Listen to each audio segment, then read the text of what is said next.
Well, it's a brand new week, Derek. I think we missed the space. Charlie, me, I'm excited to be here. I mean, it's about time we serve you the conversations that took over the timelines, from the laughs to the shocks, and of course, the pure chaos. And last week, a lot happened, from Shatta Wale, my own man, Papani, to the death of the third suspect in the immigration, murder case. But Jackie, what's up? Well, a lot has been trending, so whether you missed it or you just want to relive the just sit tight, we've got you covered. And of course, I am Jacqueline Asmayabwa, doing this with my favorite partner, Derek Elo Ashilevit. I mean, stay put, because we'll be bouncing on some of the ideas with MFA Adeti pretty shortly. Yeah. But to our very first story is a story you see right behind me. I mean, right behind me, which is the third suspect, hey, I'm about to say, in an immigration officer's murder case, dies mysteriously. Jackie, you were in court. What's the juice? Sure. So on Friday, when we were in court, they brought a new suspect. That's the second suspect. So just a quick background story. The immigration officer, he passed away in July, mysteriously. They saw his charred body in Kwabinya. Wow. And the police came to do a press conference that they found a suspect with the name of Brightawe, and he is the main suspect that we saw. So when we went in court, we were expecting him. I mean, only him, but only for us to see a new suspect in court. So there are two suspects now. But then on Saturday evening, I had a call from someone telling me that there's a third suspect and he is mysteriously dead, with a lot of people on social media, asking questions, when, how, who is the person, and all that. But so far, two suspects, Brightawe, who is a friend of the deceased immigration officer. Then there's Thomas Ziga, who is the new suspect, and I think he is a land guard or something. We don't have much details when it comes to the new suspect, but let's see what social media has been saying when it comes to this case. So the first comment here, Suni says that now his spirits will continue the case there. May the Almighty have mercy upon us all and fight our battles for us. Jackie, hold it there. Why is this person sort of excited that, the third suspect is dead? So there was a voice note from the family of the deceased. And I think it emanates from the voice note where the family said that, should I use this word? They are happy. I don't know. They said it's not like they don't want to say that they are happy that the person is dead, but then they are happy that the suspect or the deceased is now getting vengeance. But then that's why people are excited. But I don't know if it's the right word, if you're excited or not. But then, MFA, you know the story, right? Yes, I do. Yeah, what do you think about this? Except that he's still a suspect and he's not, we don't know if he committed a crime or not. Yeah. It's a rather bizarre situation to hear that he's dead. In police custody. Yeah, in police custody. That even makes it more bizarre. Yeah. Wow. Who was the person? Now let's back to comments here. Rosita says that, no be every money with a chopo. I'm very sure the guy is regressing now. Now, this has to do with the lawyer in court. So the family, they nearly attacked the lawyer, MFI. It was serious. The lawyer, after the case was adjourned to 4th September, he was coming out, come and see. The words, we didn't need a whole lot of, and that video was trending on social media. That is why a lot of people are talking about this. Now, the last comment here, Iron Boy says that the attorney is simply fulfilling his professional duties. This does not necessarily imply a desire for the suspect's acquittal, as this is merely part of the judicial process. However, it is important to know that it's not every case this attorney must involve himself in. Some are risky. I think I want our viewers to see the visuals of what actually transpired. So you see why everybody is sort of sympathizing with the lawyer in question on your screens.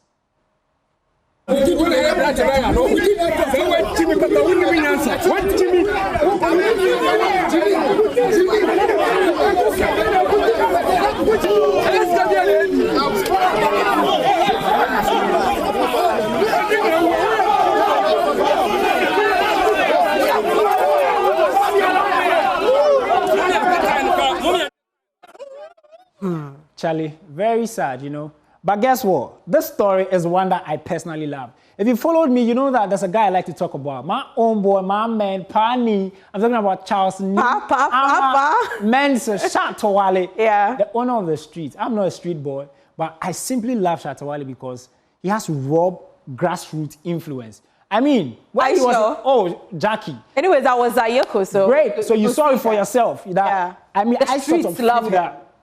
Part of the reasons he was released was because, Charlie, the numbers that were amassing at the place. So, as you see, the shutter cannot be shattered.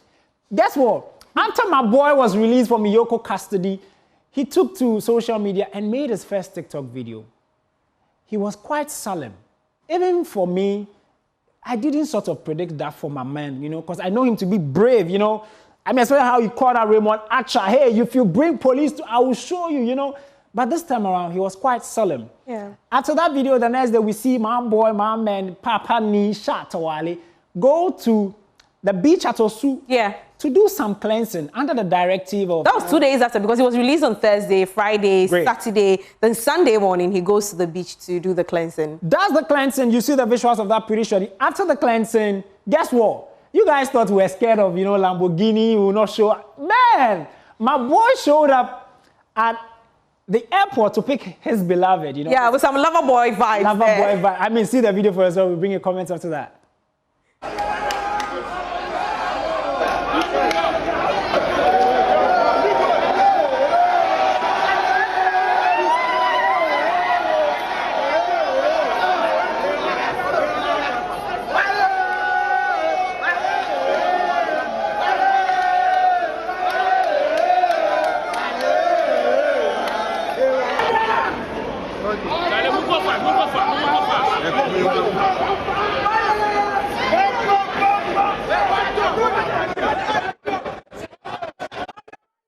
Charlie, my man, my boy, Shatta Wale for that. Did you see the purple Lamborghini though? Yeah. Nana, I mean, he knows how to show. Yeah, we pull up in that one. Pull up in style. We take our yellow, we bring the purple. Bring the purple. I mean, that's my personal love for Shatta Wale. I can't hide it. What has social media been saying, you know? Well, the first comment, let me get closer here. So, the last comment here, Melo says that lover boy Shatta Wale. Babyface says that I hope after this ritual bathing, your man won't go and sin no more. This is simple. Go and sin no more.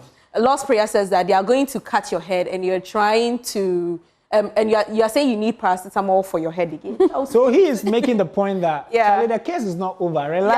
Yeah. You know, why are you celebrating quick enough? You know? Yeah, after everything, then you go and cleanse yourself. Yeah. I mean, that's my boy Shatta Wale right there. But of course, another story also made the headlines. And it's a story which is it's quite a murky kind of story. Yeah. Which is, of course, we know about the Agassiz helicopter crash that happened. And so there's a by-election. But let me run you through what we've gathered, of course. This is exactly 19 days after the Agassiz helicopter crash that claimed the souls of 8 fallen heroes, you know, who were on duty, on national assignment. 19 days today after that. Guess what? It has been exactly 15 days after the death of Honorable Murtala. Why is he important? We're talking about Tamale Central, the constituency he represented in Parliament. Yeah. And so after 15 days after his birth, of course, you know, it's a Muslim burial, so even it had to even be delayed a little bit. Then what we found out is that the NPP, which we all saw as quite a shocking move, some felt was quite honorable, pulled out of the Tamale Central by-election because out of respect, and they also felt that Charlie, per the circumstances that happened, it will be quite some way to come and, you know, campaign and all of that. NPP take Tamale so that, NDC takes Tamale so that they would also focus on... That was what they sort of assumed. But you and I know that, General Mosquito make the point that, Charlie, we will not give it to you. Then what makes the whole thing very murky is that in this same sensitive story where Honorable Murtala is in concern, 14 NDC aspirants show up to take his position. And this got people quite some way because, hey, Nana... the person has been doing a lot of good work in the constituency, so obviously they also want to probably take up the mantle and all that. MFA. Yeah.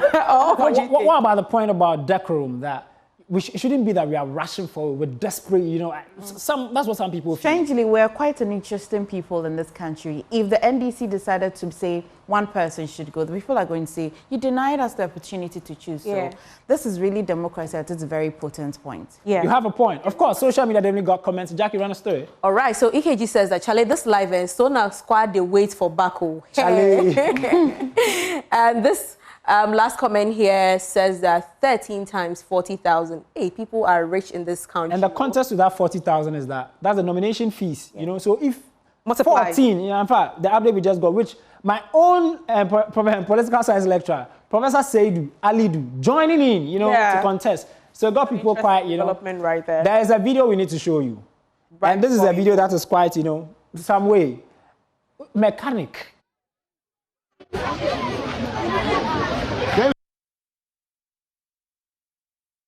Apprentice does this to the car. Watch the video. Hey!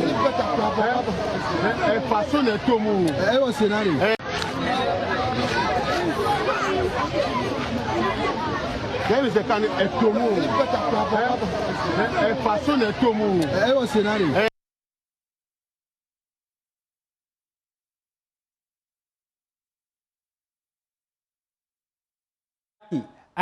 in fact, I was quite taken aback by this.